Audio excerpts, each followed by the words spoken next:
الحمد لله الذي خلق الأشياء فقدره تقديرا وصور شكل الإنسان فأحسنه تصويرا ومنحه بالعقل فجعله سميعا بصيرا وأنزل القرآن مبينا للحلال والحرام فجعله كتابا منيرا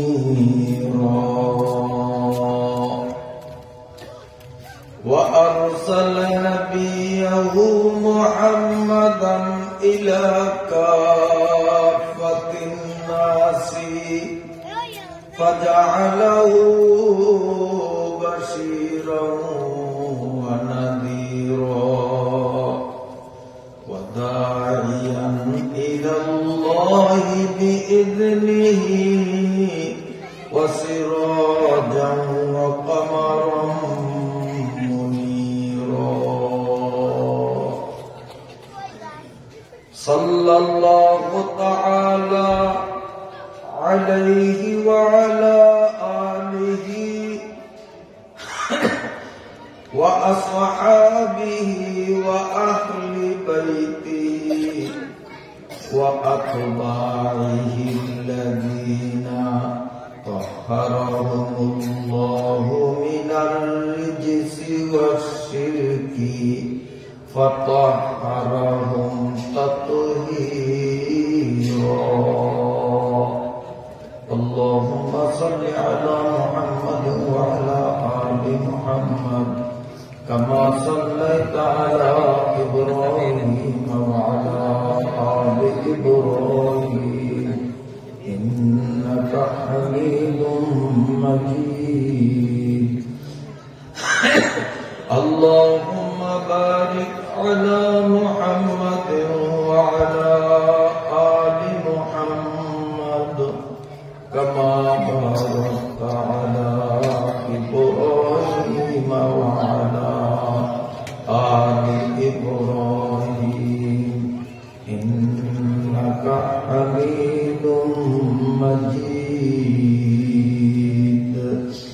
أما بعد فأعوذ بالله من الشيطان الرجيم بسم الله الرحمن الرحيم ألف لام را تلك آيات الكتاب المبين إنا أنزلناه قرآنا عربيا لعلكم تعقلون نحن نقص عليك أحسن القصص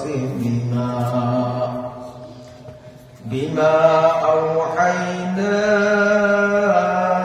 إليك هذا القرآن وإن كنت من قبله لمن الغافلين صدق الله مولانا العظيم বৃহত্তর জেলার অন্তর্গত শিবপুর ইউনিয়ন মাওলানা ইসহাক রহমতুল্লাহ আলী জামে মসজিদ ও এলাকাবাসীর যৌথ উদ্যোগে 11তম 3 দিন ব্যাপী বার্ষিক তাফসীরুল কোরআন মাহফিলের আজ শেষ দিনের সমাপনী পর্বের সম্মানিত সভাপতি মুহতারাম হযরত উলামায়ে ইকরাম অত্র মসজিদের প্রাক্তন খতিব ও বর্তমান খতিব সহ হযরত উলামায়ে ইকরাম সম্মানিত মুরব্বিগণ বিভিন্ন বয়সের, বিভিন্ন পেশার, বিভিন্ন বাড়ি থেকে আগত উপস্থিত আমার দ্বীনী ভাইয়েরা, সর্বপ্রথম আল্লাহ পাকের দরবারে শুকরিয়া, যেই রব্বুল আলামিন দীর্ঘ 1 বছর অতিক্রান্ত হওয়ার পর আমার মতো অদম ও অযোগ্যকে আপনাদের মতো ধর্মপ্রাণ, ইমানদার, নেককার, আল্লাহওয়ালা মানুষদের পাশে বসার মতো সুযোগ করলেন। আমি সর্বপ্রথম সেই আল্লাহ পাকের দরবারে শুকরিয়া আদায় করছি, আলহামদুলিল্লাহ। লেখা তাফসীরুল কোরআন মাহফিল পোস্টারের মধ্যে তাফসীর শব্দ আরবি, কোরআন শব্দ আরবি। তাফসীর শব্দের বাংলা অর্থ ব্যাখ্যা, আর কোরআন শব্দের বাংলা অর্থ এমন বই যেই বই বারবার পড়া হয়। পৃথিবীতে অসংখ্য বই আছে, কোন বই জীবনে কোনো পাঠকে পড়েই নেই, লেখকে লিখছে এ পর্যন্তই শেষ। কিছু কিছু বই আছে হয়তো 1-2 বার পড়ছে, কিছু কিছু বই আছে হয়তো 10-20 বার বা 50 বার, বেশিতে বেশি 100 বার পড়ছে, এরপরে আর ভালো লাগে না, পড়ে না। কিন্তু এই বইটা এমনই একটা বই, যেদিন বাংলায় কয় বই, আরবিতে কয় কিতাব, ভাষাগত বেশ কম। ইংরেজিতে কয় ওয়াটার, আর বাংলাতে কয় জল। জল বাংলা শব্দ, জল পানি বাংলা শব্দ না, পানি হইল উর্দু শব্দ, আব হইল ফার্সি শব্দ। জিনিস কিন্তু এক, ভাষাগত পার্থক্য। তবে আমরা অনেক ক্ষেত্রে সম্মান বোঝানোর জন্য বাংলা ভাষা ব্যবহার না করিয়া ধর্মীয় ক্ষেত্রে অনেক সময় উর্দু, ফার্সি, আরবি শব্দগুলি আমরা ব্যবহার করি। এটা হলো সম্মান বোঝানোর জন্য। তাতে আমাদের দেশীয় ভাষা বললে অসম্মান হবে না।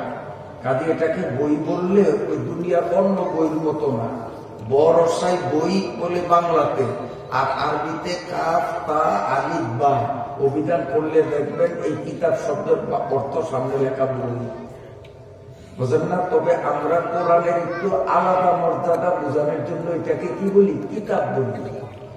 আমি বুঝাইতেছিলাম যে দুনিয়াতে যত কিতাব, বই যাই বলেন আছে, সবগুলি অত পরিমাণে পড়া হয় না যত পরিমাণে এইটা পড়া হয়।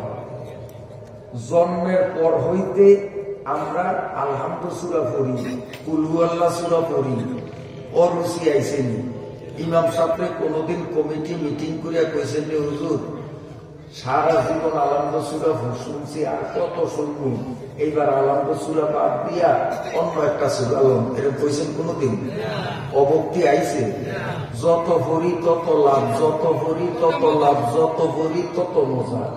এই জন্য এই কিতাবটার নাম হইল কোরআন। কোরআন মানে এমন কিতাব বা এমন বই যেটা যত পড়বে ততই মজা লাগবে, ততই লাভ হবে, যেটা বারবার পড়া হবে। তাহলে তাফসীরুল কোরআন শব্দের একত্রে অর্থ হবে এমন কিতাব বা এমন বইয়ের ব্যাখ্যা, যেই বই বা কিতাবটা বারবার পড়তে হয়। কেন বারবার পড়তে হয়? এর পিছনে রহস্য আছে। কারণ এই কিতাবটার একটা স্বতন্ত্র এমন বৈশিষ্ট্য আছে, যেই বৈশিষ্ট্য পৃথিবীর কোন বই বা কিতাবের নাই।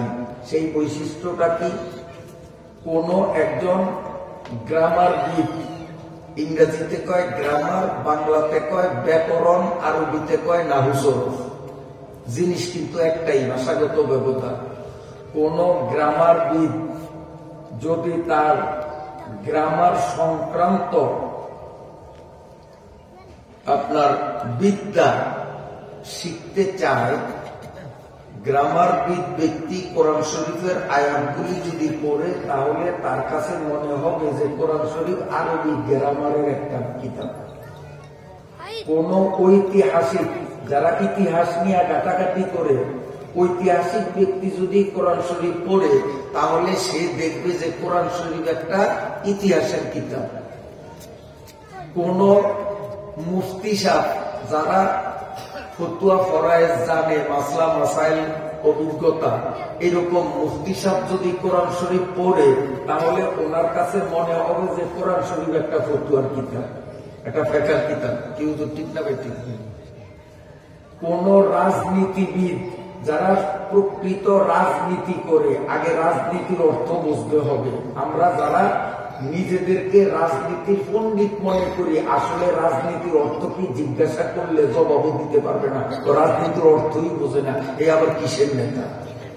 রাজনীতি কোন ভাষা শব্দটা? বাংলা ভাষা। রাজার নীতি না, রাজনীতির অর্থ রাজার নীতি না, একটু ভুল হইছে, এই আমি সংশোধন করিয়া দেই। রাজ অর্থ বড়, আর নীতি অর্থ তো বোঝেনি, নীতি আদর্শ। তো রাজনীতি একসাথে হইল বড় নীতি, বড় আদর্শ। রাজনীতি অর্থ কি বলেন? আমি আপনাদের জিগাই, আমাদের দেশেও চীনাস আছে, ফেতিয়াস আছে, আরেক ফলের বড় ধরনের আস, সেদিনের কি আস কন? কি আস কন? রাজহাঁস। তাইলে রাজহাঁস কোনটারে কোন? ছোটটারে। তাহলে রাজহাঁস মানে আট জগতের বড় যেটা ওইটা। মিস্ত্রি আমাদের দেশে অনেক আছে, কিছু মিস্ত্রিরা এই কাঠ দিয়া, লোহার গজাল দিয়া, টিন দিয়া ঘর বানায়, এগুলো কি কর? রাজমিস্ত্রি, কাঠ মিস্ত্রি। আবার কিছু মিস্ত্রি আছে যারা ওগলা পাতা দিয়া, সুপারি গাছের অথবা বাঁশ গাছের চেরা দিয়া ঘর বানায়, বেড়া বানায়, চাল বানায়, ছানি দেয় নাড়া দিয়া। এই মিস্ত্রি করে আপনারা কি মিস্ত্রি কর? সইয়াল। সইয়াল, ঠিক আছে না? এরা হলো সইয়াল মিস্ত্রি। এরা আর যারা টিনের ঘর বানায় এরা কাঠ মিস্ত্রি। আচ্ছা, কত নাড়ার ঘর আর টিনের ঘরের থেকে মানের দিক দিয়া দালান বড় না ছোট? অনেক বড় না? দালান যারা বানায় এগুলো তো সইয়াল করে না, বলতে শোন, এগুলো কি কর? তো রাজমিস্ত্রি মানে বড় মিস্ত্রি, এতে বড় ঘর বানায়। কথা বুঝতে পারছি? তাহলে রাজনীতি মানেও বড় নীতি। এখন কত দুনিয়াতে যত নেতারা রাজনীতির জন্য আমাদেরকে সবক দেয় যে এই নীতিতে দেশ চালাও, এই নীতিতে দেশ চালাও, এই নীতিতে দেশ চালাও, যত জনে কয়, এর মধ্যে আল্লাহ মনে হয় সিরিয়ালের বেগুনের তো ছোট। হ্যাঁ, আল্লাহ মনে হয় বেগুনের তো ছোট। সত্য কথা কন, বড় না ছোট? বড়। তাইলে আল্লাহ যে নীতিতে রাষ্ট্র পরিচালনা করার জন্য বলছেন সেইটাই হবে রাজনীতি, অর্থাৎ বড় নীতি। আর মানুষে যে রীতি বানাইছে যে এই রীতিতে দেশ চালাও, ওইটা রাজনীতির কাতারে চলে না, ওইটা হলো গিয়া জুলুম নীতি, ওইটা হলো মানুষ ঠকানের নীতি, ওইটা হলো দেশ ধ্বংস করার নীতি। রাজনীতি মানে বড় নীতি। তো বড় নীতি কোনটা হইব? আল্লাহর নীতি না অন্যটা? মানুষের বানানিয়া নীতিটা রাজনীতি না আল্লাহ যেটা সেটা রাজনীতি? আল্লাহ যেই নীতি বানাইছে সেইটাই রাজনীতি, আর এই কোরআন শরীফের মধ্যে সেই রাজনীতির কথাই আছে। যদি কেউ আমার সাথে চ্যালেঞ্জ করেন যে হুজুর কোরআনে কোন রাজনীতি নাই, আই ক্যান চ্যালেঞ্জ, এখানেই তার সাথে চ্যালেঞ্জ হবে। হয়তো আমি তার সামনে কোন কোন আয়াতে রাজনীতির কথা আছে আমি আঙ্গুল দিয়া ধরিয়া দেখাবো। যদি বাপের পুতের শক্তি থাকে তো আমার সামনে সে আয়াতের অর্থ করতে হবে, ব্যাখ্যা করতে হবে যে হুজুর এখানে কই রাজনীতি নাই, আমারে বুঝিয়ে দিতে হইব। আর নচেত আমি বুঝিয়ে দিব রাজনীতি কোরআনে আছে না নাই। সোজা কথা, পরিষ্কার কথা। রাজনীতির অর্থই বোঝে না, করে সরু নীতি। আর হুজুররা করে রাজনীতি, কারণ হুজুররা আল্লাহর নীতির কথা কয়। নামাজ পড়া এটা কার নীতি?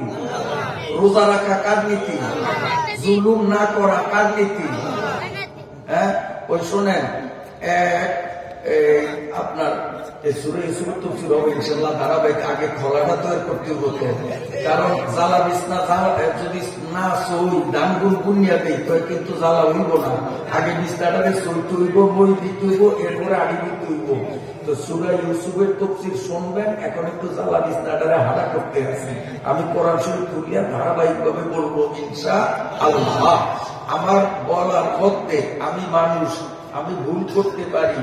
যদি আমি ভুল কোন তথ্য বলিয়ে থাকি, কোন আয়াতের ব্যাখ্যা, কোন আয়াতের তাফসীর কোরআনের বাইরে, হাদিসের বাইরে যদি বলিয়া থাকি আর কারো গায়ে যদি লাগে, তো তাকে আমি আহ্বান করব স্টেজে আসবেন, কোরআন শরীফটা ঠেলিয়া আপনার সামনে দেব, মাইকটাও আপনার সামনে দেব, বিশুদ্ধভাবে আয়াতটা পড়াও লাগবে আর আয়াতের ব্যাখ্যাটাও ইনশাআল্লাহ করা লাগবে। আর যদি কোন হুজুর আমি তো কোরআন শরীফ পড়তেই জানি না, আমি ব্যাখ্যাই জানি, তো গাদা পদ্ধতি আমার দুধ কিনবে, কথা বলেন না? আজকাল বর্তমানে ইউটিউবে আমরা দেখি এমন বেকুব চেহারা দেখলে হিন্দু না মুসলমান ঠিক পাওয়া যায় না, ছাপ্পান অসুলের দিকে দেখলে এটা বেড়া না মাতারি তাও ঠিক পাওয়া যায় না। খ্রিস্টানদের পোশাক টোনালি পরা, বক্তার পাশে চেয়ারে বসে হুজুর কোরআন হাদিসের কথা কোন রাজনীতি করিয়েন না, এগুলারে জুতা ফিটা করা দরকার। কারণ তুই কোরআন পড়তেই জানিস না, কুলু আল্লাহ সূরা পড়তে দিলে তোর পায়খানা ছুটিয়া যাবে। আর তুই একজন আলেম রে হাজারো মানুষের সামনে ভুল করস যে হুজুর কোরআন হাদিসের কথা কন রাজনীতি করিয়েন না। গাদা তুই কোরআন হাদিস কি বোঝস আর রাজনীতি কি বোঝস? পারলে কুলু আল্লাহ সূরা পড় দিবি, আইডিয়া দিব কুলু আল্লাহ সূরা আমাদের পাশে বসে দিলে পড়তে দিবি, কাপড় নষ্ট হবে। এত বড় বেয়াদব, বেজম্মা, অসভ্য, কুলাঙ্গার আলেমদের ভুল ধরল। আমি যদি কই এই বই দুইটা পড়িয়া, আমি যদি বলি যে কাদের স্যার শিশু ডাক্তারি দ্বারা যাওয়া লাগবে না, কাদের স্যার কি জানে, আমি বই পড়ছি, আমি ডাক্তারি কম জানি না, তাই আপনারা বিরুদ্ধ দিলে আমার দ্বারা আইবেন। কারণ আমি বই একটা পড়ছি, আমার সার্টিফিকেটও নেই, আমি শিশু রোগ সম্বন্ধে কি বুঝি, তাহলে আমি পাগল না? আমি যদি কই ঢাকার থেকে গোলাম সরোয়ার আইয়ে এই বিদেশিয়া বেড়ারে আপনারা টেয়ারি কি হারে দেন, আমি ওই দুইটা তিনটা পড়ছি নিয়া আমার দ্বারা আইয়েন। আর বাঙ্গার চিকিৎসা কেমনে করতে হয়, অপারেশন কেমনে করতে হয় আমি মুখস্থ করছি, বই দেখে দেখে আমি মুখস্থ করছি, গোলাম সরোয়ার দ্বারা যাওয়া লাগবো না। এই কথা কইলে আমার কথা কি আপনারা মানবেন? আমারে বলবেন বল পারবো, এটা পারবো, বই ফুটিয়া কি ডাক্তার হয়? ডাক্তার হইতে হইলে এক বিশেষ সময় সীমা পর্যন্ত কোর্স কমপ্লিট করতে হয়, একটা দুইটা বই পড়লেই হয় না। এখন কোন দিক যে জানো, চালইয়ের সারা গায়ে ছিদ্র জ্বালাই দিন কোন জায়গায়?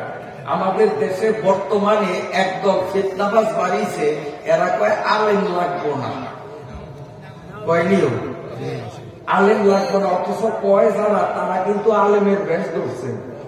এই মসজিদে জুতা চোরাইয়ে হে কিন্তু মুসলিম বেশ ধরিয়ে আইয়ে। আমার নিজের চোখে দেখছি যে জুতা চুরি করবো খাবে কিন্তু বিষ কাতারে, মাথায়ও টুপি আছে, পাঞ্জাবিও আছে, কিন্তু খাবে বিষ কাতারে কেন? যে মুসল্লিরা সিজদাত গেলে দামি দামি জুতা যেটি আছে এটি তেলে আসতে সম্পদ। তাহলে মুসল্লি জুতা চুরি করছে না জুতা চুরে মুসল্লির বেশ ধরছে? কথা কয় না। এখন কিছু লোক আলেমের বেশ ধরছে, মাথায় দেখা যায় আমার কোনো বড় ভাগ নেই, গায়ে আমার থেকেও দামি জুব্বা, গাল বড়া দাড়ি, হাতেও তসবি, এরপরে কয় কি কয় দিন প্রচার করতে আলেমদের লাগবো না। এই পার্টি আসেনি, চিনেননি আপনারা? চিনেননি?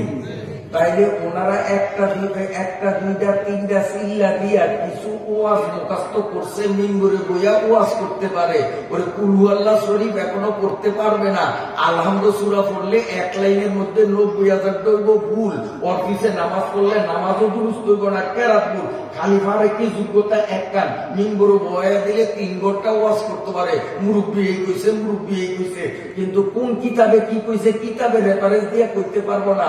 সেই বেকুব বিলিনে কয় তবলিগে আবার আলেম কি আলেম দরকার নেই, এরকম কয়নি? কয়নি তো এগুলি বেকুব না?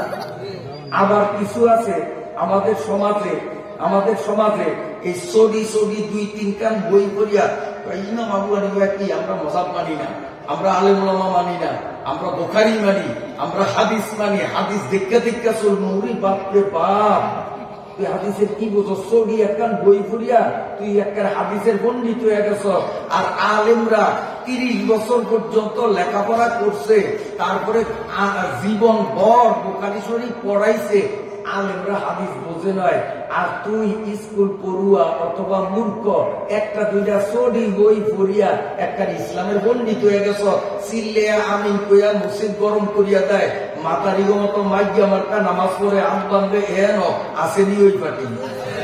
হ্যাঁ, আবার এই গাদার করে গাদারা সবে বরাতে কয় কয় হাদিসের মধ্যে সবে বরাত বলতে কিছু নাই। নাউজুবিল্লাহ। নবী নিজে সবে বরাত পালন করছে, সাহাবীরা পালন করছে, ইমামরা পালন করছে, নবীর যুগ থেকে সর্বযুগে চলে। আর এখন একদল ফিতনাবাজ আলেম, এই লেবাসদারি আলেম বাড়িছে, এরা কয় সবে বরাত নাই। নাউজুবিল্লাহ করেন না?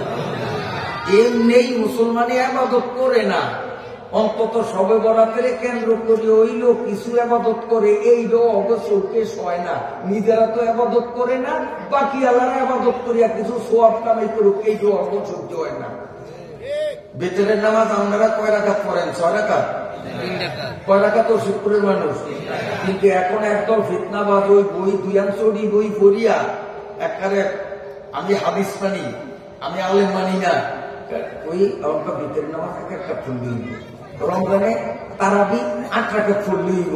এই একদল আবুবদের এখন সরাইছে না সরাইছে? তাই ওই রকম আর কি। আমি বই একখান পড়িয়া কইলাম যে কাদের ডাক্তারের লক্ষণ, আমি এটারে মানি না, গোলাম সরকারের মানি না। তা আমি যেরকম পাগল, যারা চড়ি বই করিয়া এইভাবে ইসলামের বিরুদ্ধে ফিতনা ছড়ায়, এইগুলিও পাগলের জর্দান। ওই পাগলের আমাদের এলাকায় আমরা জায়গা দেব না। আরেকটা কথা আমি সূরা ইউসুফ শুরু করার আগে বলতেছি, আমাদের সমাজে একটা ভুল কথা বহুল প্রচলিত, সেইটা হলো কি তাবলীগ জামাতে 2 ভাগ হয়ে গেছে। এরকম একটা কথা আমাদের শিবপুরে চলে নি জানি না। তাইলে এইটারও ক্লিয়ার করতে হবে, তারপরে তাফসীর শুরু হবে ইনশাআল্লাহ। আয়াত বাই আয়াত ধারাবাহিক সূরা ইউসুফ থেকে আপনাদের সামনে তাফসীর করব। কিন্তু একটা ভুল কথা সমাজে চলে, এগুলা আমরা সংশোধন করতে হয়। কোন গাদার গড়ের গাদায় কইছে তাবলীগ 2 ভাগ হইছে? ওর মতো মস্ত বড় গাদা আল্লাহর জগতে নাই। কে কইছে তাবলীগ 2 ভাগ? তাবলীগ যেদিন শুরু হইছে সেদিন থেকেও 1 ভাগে আছে, আইজও তাবলীগ 1 ভাগে আছে। তবে তাবলীগের মধ্যে কিছু অসভ্য কুলাঙ্গার বেয়াদব ছিল, ওগুলি জড়িয়ে গেছে। কথা বলছেন? তাবলীগ কিন্তু একভাবেই আছে, একভাবেই আছে। তাবলীগে কোনো ফাটল ধরে নেয়, তাবলীগে 2 ভাগ হয় নয়। যেইটারে আপনারা দ্বিতীয় ভাগ বলেন ওইটা তাবলীগ না। কারণ ইলিয়াস সাহেব রাহমাতুল্লাহ আলাইহি তাবলীগ যখন শুরু করেন, বিশ্বের বড় বড় আলেমদের সাথে পরামর্শ করিয়া তখন তাবলীগের উসুল বানাইছে কয়টা? আমরা তাবলীগ জানি না তো কন্যা কয়টা? 6টা। কিন্তু এখন যাদেরকে আপনারা তাবলীগের দ্বিতীয় গ্রুপ মনে করেন, দ্বিতীয় গ্রুপ, আসলে ওরা তাবলীগের গ্রুপ না, ওরা হলো ফিতনার গ্রুপ। ওরা তাবলীগ করে না, ওরা ফিতনা করে।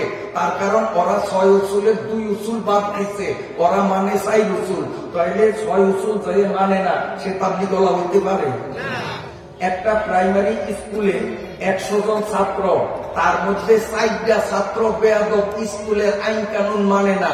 এই 4টারে যদি হেড স্যারের নাম কাটিয়া দেয়, তখন আপনারা কইবেন যে এই স্কুলের ছাত্ররা 2 দল হয়ে গেছে। এটা কইবেন? এটা কইবেন না? কি কইবেন? 4টায় স্কুলের থেকে জড়িয়া গেছে। স্কুলের ছাত্র আগেও 1 দল আছিল, এখনো 1 দল, মাঝখান দিয়া বেয়াদব কয়টা আছিল, এটি এখন জড়িয়া গেছে। তাবলীগ আগেও 1 দল আছিল, এখনো 1 দল আছে, কিয়ামত পর্যন্ত 1 দল থাকবে। ওই বেয়াদব যেটি, এটির নাম কাটা গেছে। কথা বুঝিয়েছেন? বেয়াদব খাওয়ার পাইছেন? যারা আলেমদের মাথা ফাটাইছে, আলেমদেরকে হত্যা করছে, নবী সাল্লাল্লাহু আলাইহি সাল্লাম যদি জীবিত থাকতেন, এই বেয়াদব গুলো আমার নবীর মাথা ফাটাইয়া নবীরও শহীদ।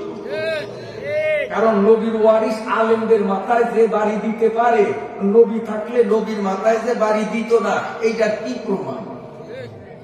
তো যারা আলেমদের মাথায় আঘাত করে, এরা নবীরে পাইলে নবীরও আঘাত করত। কারণ তাদের কাছে কোরআন এবং হাদিসের থেকে তাদের আমির বড়। আমির যেটা কইছে এইটাই ঠিক। আল্লাহর কথা আর নবীর কথার থেকেও আমিরের কথাকে বড় মনে যে করে, তার তো ইমানই থাকে না, তার আবার তাবলীগ করার অধিকার কোথায়? এই তবলিগের 6 উসুলের মধ্যে 3 নম্বর উসুল হইল এলেম ও জিকির। কেউ নাম ভুল কইছি আমি? কলেমা, নামাজ, এলেম ও জিকির, ঠিক আছে না?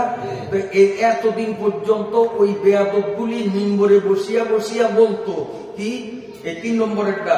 3 নম্বরে এলেম ও জিকির। এলেম 2 প্রকার, ফাজাইলে এলেম, মাসাইলে এলেম। ফাজাইলে এলেম হাসিল করার তরিকা হলো তালিমের হালকায় বসিয়া ফাজাইলে এলেম শিখবো, আর মাসাইলে এলেম হাসিল করার তরিকা বড় বড় আলেমদের কাছে যাইয়া মাসালা জিজ্ঞাসা করিব। আগে এরকম কইছেনি। আর এখন এই মুখ দিয়েই ওরা কয় তবলিগ আলেম লাগবো না। আলেমগো আবার তবলিগ কি? আলেমরা তবলিগ জানে না, তাইলে কোন 3 নম্বর উসুল এরা রাখছে না বাদ দিছে? বাদ দিছে। তো তবলিগের উসুলই বাদ দিছ, তুই কি তাবলিগ আলা? তুই তো বেত্তাবাস, তুই তাবলিগ আলা না, তোর নাম কাটা গেছে। আরেকটা নম্বর বাদ দিছে একরামুল মুসলিমিন। 6 উসুলের মধ্যে 1 উসুল হলো ইকরামুল মুসলিমিন। একরামুল মুসলিমিন মানে মুসলমানদেরকে ইজ্জত করা। কেমনে? ওগো মুখে ওরাই মিম্বরে বইয়া বয়ান করতো। একরামুল মুসলিমিন হাসিল করার তরিকা ছোটকে স্নেহ করা, বড়কে সম্মান করা, আলেমকে তাজিম করা। এইভাবে বয়ান করছেনি, আপনারা সাক্ষী দেন। হ্যাঁ, এটা কিন্তু ওরাই করছে। যারা আলেমগো মাথায় এখন বাড়ি দেয়, এরাই কিছুদিন আগে এই একরামুল মুসলিমিনের ব্যাখ্যায় বলতো হাসিল করার তরিকা 3 নিয়ম। এই ছোটকে স্নেহ করা, বড়কে সম্মান করা, আলেমের তাজিম করা। আর এখন আলেমের মাথা ফাটাইয়া আলেম করে শহীদ বানায় দেয়। এই হলো আলেমের তাজিম। তাইলে এই নম্বরে হেরা আছে না নাই? নাই। তাইলে তবলিগের 6 উসুলের আপাতত 2 উসুলের মধ্যে যারা নাই, এরা তাবলিগ ওয়ালা কেমনে হয়? আমার বুঝে ধরে না, আমার বুঝে ধরে না। এরা তাবলিগ ওয়ালা হইতে পারে না। কাজী আমরা তাদের ফিতনায় যোগ দেব না। উলামা ইকরাম যেইটাকে হক বলে আমরা সেটাকে হক বলবো। আমি চ্যালেঞ্জ করিয়া বলছি, ভোলার উত্তর সীমানা রাজাপুর, দক্ষিণ সীমানা কুকরি মুকরি, পূব সীমানা মেঘনা, পশ্চিম সীমানা তেতুলিয়া, এই পুরা জায়গার মধ্যে আলেম কত? 4-5 জন হইব মনে হয় না? 4-5 সব করে হাজার হাজার আলেম। ভোলা জেলা আলেমের খনি, ভোলা জেলা আলেমের খনি। হাজার হাজার আলেম আমাদের ভোলায় আছে না নাই? এই হাজার হাজার আলেমের মধ্যে 1 পিস, একজন ছাড়া। আর সব আলেমরা বলে কাবিল মসজিদ থেকে যেই তবলিগ চলে এইটা হলো অরিজিনাল তবলিগ। আর ঈদগাহ থেকে তবলিগের নামে যা চলে এইটা ফিতনাবাজি, এইটা তবলিগ না। শুধু একজন ঈদগাহ লাগো পক্ষে, এর নাম হইল হাফেজ মাওলানা মোহাম্মদ আলী, বাড়ি হইল দক্ষিণ। আর সমস্ত আলেমরা বলে ওরা বাতিল, একজন আলেমে বলে হক। এখন সমস্ত আলেমরা ভুল করছে, একজনে ঠিক করছে। কেউ ভুল করলে একজনে করতে পারে, সবাই মিলিয়ে ভুল করছে। এরপরে বাঙালির আর কোন ভাষায় বুঝানো আমার মধ্যে ভাষা নাই। যাই হোক, আলহামদুলিল্লাহ। সম্মানিত সুধী মন্ডলী, আমার কাছে আপনাদের পক্ষ থেকে আবদার বারবার করা হয়েছে সূরা ইউসুফের ধারাবাহিক তাফসীর শোনানোর জন্য। আমি সূরা ইউসুফের তাফসীর আপনাদের পাশের এলাকা শান্তিরাট বাজারে 29 দিন করছি একটানা। প্রতিদিন গড়ি ধরা 3 ঘন্টা, কমনা বেশিও না, গড়ি ধরা 3 ঘন্টা করিয়া প্রতিদিন। তাতে 29 দিনে সূরার অর্ধেক পর্যন্ত যাইতে পারি নাই। আর একদিনে আপনারা আমার থেকে সূরা ইউসুফ একটা নেওয়ার দরখাস্ত বারবার করতেছেন। এখন যে আমি কি করবো, কোন বেকায়দায় ফলাইছেন আমার আমি জানি। আমি 29 দিনে যাইতাম পারি নাই। 3 ঘন্টা করিয়া ডেলি বয়ান করছি 29 দিনে একটা না, তাও অর্ধেক যাইতারি নাই সূরা। তো আজ যা ইনশাআল্লাহ আপনারা যখন চাইছেন সবটা শুনিয়ে দেব, ইনশাআল্লাহ 1 সেকেন্ডও লাগবে না। এমনি আগে সবটা শুনে, কারণ পরে কোরআন শরীফ খুলিয়া ধারাবাহিক শুরু করলে এই ইউসুফ নবীর কিস্সা শেষ করতাম পারি না পারি, এই কথায় ওই ধারাবাহিক শুরু করার আগে 1 সেকেন্ডে আমি কিস্সা ব্যাখ্যান শুনিয়ে দিই আমরা করে। এর করে থাকলেও সই, যাইলেও সই, জায়গায় বাচ্চা গেলাম, আপনারও ঘুম দেবেন, আমিও ঘুম জমু বাইছে, কিস্সাটা শুনিয়ে দিই। এক বাপের 1 ফুট, বাপের নাম ইয়াকুব, ফুতের নাম ইউসুফ। ফোলাটা আজিয়া গেছে, অনেকদিন পরে ফোলা পাওয়া গেছে, বাপ পুতে একসাথে চিকিৎসা শেষ। এই ইউসুফ নবীর চিকিৎসা শেষ হল না? কি 29 দিনে শেষ করতে পারি না, আমি 1 সেকেন্ডে শেষ করিয়ে দিচ্ছি।